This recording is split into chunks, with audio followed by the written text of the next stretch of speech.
ಹೊಳ್ಳಿ ಹೋಗ್ರಿ.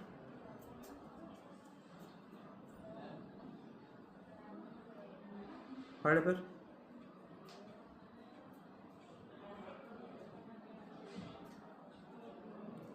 ಆಯ್ತು.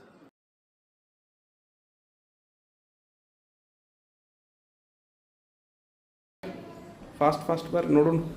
ಶಬಾಷ್. ಹೊಳ್ಳಿ ಹೋಗ್ರಿ. ಶಬಾಷ್.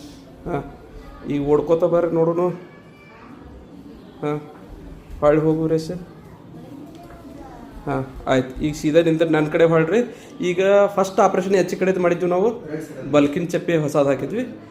ಅದು ಎಷ್ಟು ವರ್ಷ ಆಯ್ತು ಬಲ್ಕಿಂದ ಹಾಕಿ? ಮಾರ್ಚ್ 6ನೇ ತಾರೀಕು. ಎಡಕಿಂದ ಎಷ್ಟು ದಿವಸ ಆತು ಈಗ ಆಗಿ? 3 ತಿಂಗಳು ಆಯ್ತಲ್ಲ. ಈಗ ಹ್ಯಾಪಿ ಇದ್ದೀರಾ? Okay, thank you. ಓಕೆ.